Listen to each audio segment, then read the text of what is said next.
Olá, sejam bem-vindas à aula de hoje. Eu vou estar dando 7 dicas de como você pode fazer para superar a procrastinação. Eu espero que seja algo que você não esteja vivendo no momento, mas com certeza você deve conhecer alguém que anda procrastinando por aí. E aí você pode mandar esse vídeo para ela se você quiser ajudá-la, porque a gente vai falar exatamente o como que você pode fazer para realmente parar de procrastinar e entrar na ação. Bom, muito comum a gente ouvir as pessoas trazendo motivos, justificativas, por que que eu não fiz aquela ligação, por que que eu não montei aquele business, por que que eu não iniciei aquela dieta, por que que eu não mandei aquele currículo, enfim. São tantos motivos, né, que a gente pode até falar que é desculpa, mas na realidade não é, porque são motivos reais que realmente existem. Mas se a gente for olhar a fundo, isso é um tipo de procrastinação. Aliás, a pior procrastinação que tem é aquela que a gente nem sabe que está procrastinando. Eu vou dar um exemplo sobre isso. Muita gente, né, termina um curso, recebe o certificado, mas aí depois começa a fazer mais cursos, começa a comprar mais cursos, porque acha que não está sabendo o suficiente, tem não tem confiança em si mesmo, né? Então ela começa a colocar uma outra meta. Quando eu terminar o curso, quando eu terminar aquele outro curso, aí eu vou estar pronta. E ela nunca está pronta porque ela não consegue colocar em prática os conhecimentos que ela está adquirindo. Então, se você não põe em prática o que você está aprendendo, aquilo ali não serve de nada. Então, às vezes, a pessoa está procrastinando, tá estudando até demais, passou do limite que já tinha que estudar, já era para estar praticando o que tá aprendendo, mas continua nessa de eu estou estudando, uma forma de evitar abrir um negócio, começar um processo, começar um projeto. Então existe a procrastinação perigosa, que é aquela que você nem sabe que você está procrastinando. Então eu separei aqui 7 motivos, porque os principais motivos, né, comuns que as pessoas procrastinam. E eu vou começar falando com você. Deixa eu procurar aqui.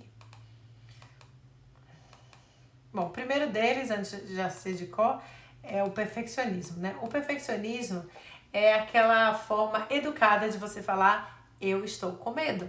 Porque se você for pensar na palavra perfeccionista, é aquela pessoa que aperfeiçoa o que já existe. Então, se você não lançou no mercado um produto, esse produto não existe ainda. Como é que você vai aperfeiçoar alguma coisa que nem existe ainda, que nem foi testado ainda? Então, o perfeccionismo realmente é uma forma bem linda de você falar que você está com medo, só que você não quer admitir. O segundo comum motivo, né, de procrastinação é você ter uma tarefa que você não gosta porque a tarefa é chata, não é divertida. Então você não quer fazer porque é boring, né? A terceira é uma tarefa overwhelming. É tipo assim, o negócio ficou gigante, de um tamanho absurdo, que você fala, nossa, tá tão difícil, vai demorar tanto eu fazer isso que você nem começa. Então você nem toca naquilo ali. Então você fica procrastinando. O quarto é que tem muitas pessoas que elas precisam ter um bônus, né, um incentivo para fazer alguma coisa. Meu filho, por exemplo, é mais ou menos assim. Eu falo para ele, meu filho, se você não terminar seu dever de casa ou arrumar o seu quarto, você não tem o seu play for, a horinha de jogo. Ah, ele faz tudo que pede. Por quê? Porque ele tem um motivo, ele tem um bônus. Se ele fizer isso, ele ganha isso. Então, se a pessoa de repente tá num projeto que ela não tem esse bônus, ela não sente vontade de fazer, ela procrastina. Bom, a quinta razão é que tem pessoas que precisam de uma estrutura, tem que ter um planejamento. Se não tem um plano, se não tá no calendário, se não tá agendado, a pessoa acaba não tomando atitude e fica procrastinando. O sexto é pessoas com medo de falhar. Né? A gente, na sociedade de hoje, a gente tem muito medo de errar. Mas é errando que a gente aprende, né? Os erros são oportunidades de aprendizado. Mas o medo de errar pode paralisar e aí a pessoa não fazer nada. Como também o sétimo é o medo do sucesso. Muita gente tem medo de ter sucesso, acaba não tem medo, tipo, de abandonar os amigos, enfim, o sucesso também amedronta muita gente. Se você não está acostumado, se o sucesso não é familiar para você. O oitavo é a pessoa não tem uma big picture, não tem assim uma visão do real motivo, do porquê que você está fazendo aquela tarefa. Então aí você acaba não fazendo porque você não enxerga o benefício maior de estar fazendo aquilo. E o nono é você tem muita coisa para fazer. Então, quando você está super busy, você super ocupada, você nunca tem tempo de fazer o que você tem que fazer. Mas você estar ocupada não significa que você está sendo produtiva, né? Então, você está super ocupada, mas tudo que você está fazendo não te leva a lugar nenhum. Às vezes eu, por exemplo, eu me pego arrumando muito a casa. Porque isso aí é uma forma de procrastinar. Você tá tão ocupada, eu tô busy, tem que arrumar isso, tem que fazer arroz, tem que arrumar, né? Acaba não fazendo o que você realmente tem que fazer. Então, estar muito ocupada é uma forma de procrastinação também. Então, a gente agora sabendo os motivos principais de procrastinar, vamos falar dos antídotos, do que a gente pode fazer para superar a procrastinação, overcoming a procrastinação. Primeiro, a gente tem que entender a causa, né? O porquê exatamente que você está procrastinando. E aí também o principal é você quebrar os hábitos ruins, né? Você trazer um hábito bom, porque acaba que tem muita gente que procrastinar vira um hábito, né? Você fazer aquela coisa errada todo dia, aquilo ali é uma maravilha para o cérebro, porque o cérebro gosta de economizar energia. Então eles não querem ficar fazendo coisa diferente, né? Se você tem uma rotina ruim, aquilo ali vai ser um obstáculo absurdo para a procrastinação, porque você está acostumado a procrastinar, então você vai continuar procrastinando. Muita gente, por exemplo, acorda de manhã e já vai direto pro celular. É muito difícil você querer acordar cedo para ir andar, porque o seu celular é a sua prioridade. Aquilo virou, é um costume, vai automático. Então você tem que ficar muito atenta, porque o hábito de procrastinar também é um motivo de procrastinação e é uma coisa que você tem que levar muito a sério, porque nós somos os nossos hábitos, né? O que a gente faz diz quem nós somos. Então a gente analisar quais são os hábitos que a gente tem que trocar é muito importante. Aquilo que a gente tem que deixar de fazer e aquilo que a gente tem que repor, né? Que a gente tem que reframe, tem que começar a fazer. Então vamos lá. Falando tudo isso, né? A gente já sabe que hábito é uma coisa que você faz tão repetidamente que aí o cérebro já não pensa mais. Então a gente tem que terminar com os hábitos ruins e trocá-los por hábitos bons. E a única forma de fazer isso é sendo consistente, repetir, né, uma ação várias vezes até que ela se torne automática, como escovar o dente.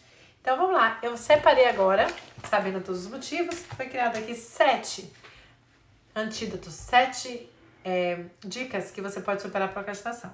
Primeiro delas, porque quando a gente está procrastinando, a gente não está afim de fazer nada. Então eu acabo falando, quebre a sua tarefa em pequenos passinhos, porque como é pequeno passinho, você tem vontade de fazer. Então, por exemplo, se você tem que fazer o táxi do ano inteiro, você fala, bom, hoje eu vou fazer só o táxi do mês de janeiro.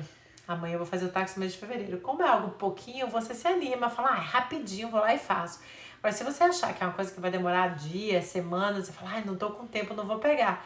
E aí acaba procrastinando. Então, quebrar a tarefa, o objetivo ou o que você quer fazer em pequenos passos, né? E não subestimar dar pequeno passo, porque a gente até, né, comentou isso do livro Hábitos Atômicos, que mesmo um hábito, um passinho do tamanho de um átomo, que é a menor partícula que a gente pode ter, ela é super importante porque ela te dá aquela dopamina, aquele incentivo, aquela motivação de dar o segundo passo e depois o terceiro passo. E fica como se fosse um compound interest, né? Que quando você soma tudo ali, vira grande resultado.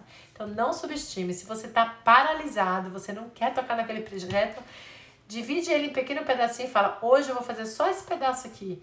E aí você não vai ver se você não vai ganhar motivação para fazer o segundo, o terceiro e assim vai até de repente você acaba muito mais cedo do que você estava pensando. Então a segunda dica é a Remind Strategy. Remind Strategy é você usar alguma coisa para te lembrar de que você tem que fazer aquilo. Eu, pelo menos, eu tenho um exemplo disso, porque eu tô tentando beber mais água. Eu bebo muito pouca água. Então eu coloquei um app no meu celular que a cada hora ele apita e fala, você tem que beber água, não esqueça de beber água. E é o máximo, porque às vezes eu esqueço, mas a estratégia de me lembrar, faço o celular me lembrar. Muita gente usa a estratégia de usar post-it, né? Que é esses postzinhos aqui que coloca na casa, onde você quiser, para te lembrar que você tem que fazer uma coisa ou outra. Muita gente também coloca no Google Calendar, ou pede para um amigo te lembrar de alguma coisa que você tem que fazer. Então essa é a Remind Strategy. Terceira dica, outsource, que é o quê? Quando você tem alguma coisa que você não gosta de fazer, porque a gente não tem, né? A gente não sabe tudo. Nós todos temos talentos. Muita gente tem talento para uma coisa e não tem talento para outra. Eu, por exemplo, adoro pessoas, mas não gosto de número. Então, toda vez que eu tenho que fazer o tax return do ano, eu procrastino horrores, até que eu decidi que eu vou delegar isso para um bookkeeper. Então agora eu já não sofro mais, porque eu outsourço. Eu achei alguém que gosta de fazer, ou que sabe fazer aquilo que eu não gosto de fazer. Porque aí minha energia é focada no que eu gosto e eu acho alguém para fazer o que eu não gosto. Quando você tem condição, é o perfeito. Uma forma de você parar de procrastinar é delegar para quem sabe fazer aquilo que você não gostaria de estar fazendo. Bom, o quarto é accountability buddy, que em português deve ser parceiro de apoio.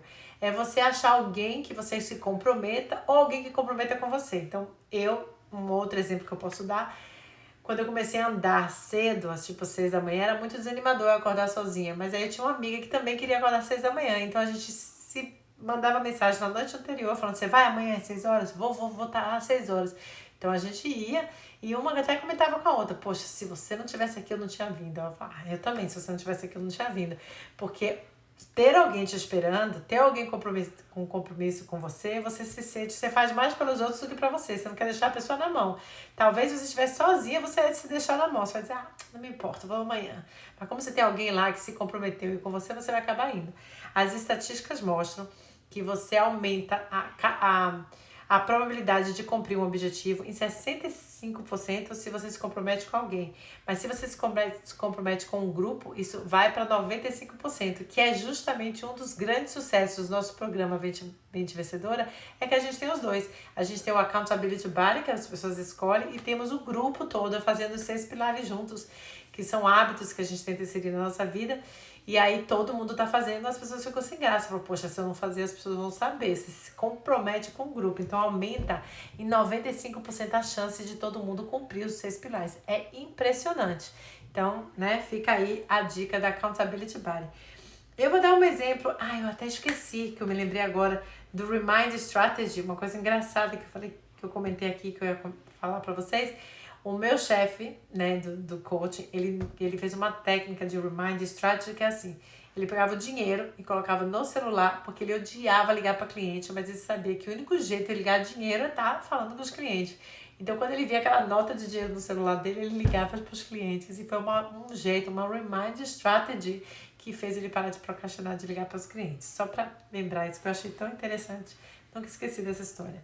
Bom, o quinto é o to-do list mais simples. Quando você escreve tudo que você tem que fazer, é importante para você tirar da cabeça e colocar no papel. Mas uma vez estando no papel, se você ficar naquele to-do list todo dia, que nunca acaba, você tem que dali você escolher as 3 principais tarefas que você, né, consegue fazer naquele dia, mas das 3 você ainda tirar uma. E dessa uma, de preferência, a mais chata, a maior, a que você tá mais estressado, já tira primeiro no começo do dia, porque aí você já elimina esse estresse e você vai ter uma produtividade muito maior. Em vez de deixar o que você não gosta para fazer no final, faz logo no começo, que faz uma grande diferença. Bom, sticky point, no caso aí, seria os triggers. É você saber aonde que você acaba cedendo. Por exemplo, se eu comprar chocolate e colocar na despensa, eu vou comer. Eu posso saber que tá lá, eu não olhar, mas eu sei que eu comprei. Então, o que que eu faço? Eu faço o conselho da minha irmã. Ela fala, Larissa, quer entrar de dieta? Não compra doce.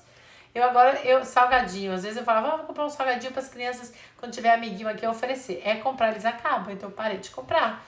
Então, não ter, então já acabou com os triggers. Se você quer, por exemplo, acordar de manhã para malhar, mas a primeira coisa que você faz é ter o hábito de olhar o celular e começar a responder Facebook e Instagram, você perde a hora e você não vai malhar. Já aconteceu várias vezes comigo. Então, o que eu faço hoje? Eu elimino esse trigger. Eu dou um jeito de colocar o celular bem longe, porque ele é um alarme, ele toca lá no banheiro e eu tenho que levantar para desligar o celular. Então, eu eliminei esse trigger de ter o celular do meu lado, porque aí quando ele começa a tocar, eu começo a atender pessoas, postar coisa, aí vai, quando eu olhei, já passou minha hora de malhar. Então, para você conseguir parar de procrastinar, você tem que tentar descobrir primeiro o que faz você fracassar, né? Tipo assim, hoje você não conseguiu fazer aquela dieta, comer aquele docinho. Então, que horário? O que você estava fazendo? Porque às vezes você tem uma tarefa que lembra a outra, né? Então, você sabe que você acordou, você vai olhar o celular, dali você faz outra coisa. Você tem que cortar o sistema, você tem que planejar de uma forma que você fala, poxa, toda vez que eu tenho a Nutella ali, eu acabo nesse horário comendo esse aqui. Então, o que eu faço com uma banana antes de ir pro supermercado, por exemplo? Para não comer besteira no supermercado, entendeu? É tipo assim, você analisar aonde que é o trigger e você fazer um sistema que elimine esses triggers e que traga um novo hábito. E o sétimo é você reward yourself, que é você ter, né, o hábito de comemorar, celebrar as coisas que você faz corretamente. Porque aí você dá a mensagem para o seu cérebro que é muito legal você cumprir as coisas que você se propôs a fazer, né? Que tem essa sensação de reward. Então não é simplesmente fazer e deixar para lá. Dá um tapinha nas suas costas, fala, uau, você conseguiu, você realmente terminou essa task. É tão legal, é tão um alívio. Às vezes a gente acha que o negócio é tão complicado e você vai, inventa de fazer porque você tem que fazer e fala, poxa, não foi tão ruim assim. Então é isso, gente. São 7 dicas de como que você supera a procrastinação. Vou repetir rapidinho só os temas. Dê pequenos passos, não subestime o poder dos pequenos passos. Tem a Remind Strategy, que é algo que faz você lembrar que você tem que fazer. Outsource, que é delegue para as pessoas que gostam daquilo que você não gosta de fazer. Accountability Party, acha alguém para você se comprometer ou cobrar de você. Faça a lista pequena, pelo menos no máximo 3, mas o ideal seria uma coisa por dia que você realmente tem que fazer e celebre se você realmente concluiu. E ache os triggers, descubra o que faz você falhar para você, na hora que você montar uma outra estrutura, você tira aquele trigger da parada para você conseguir inserir um novo hábito. E nós somos os que fazemos, são as nossas rotinas, os nossos hábitos, né? Então vamos procurar aí substituir hábitos ruins por hábitos bons, porque aí a gente vence a tal famosa procrastinação e começa a ir para ação e ter os resultados que a gente está almejando. Eu espero que vocês tenham gostado do conteúdo. Se gostou, dê um like. E se tiver alguém que você conhece que está procrastinando, divida esse conteúdo com eles, que de repente isso pode ajudar, tá bom? Um grande beijo, fique com Deus e até a próxima aula. Mua!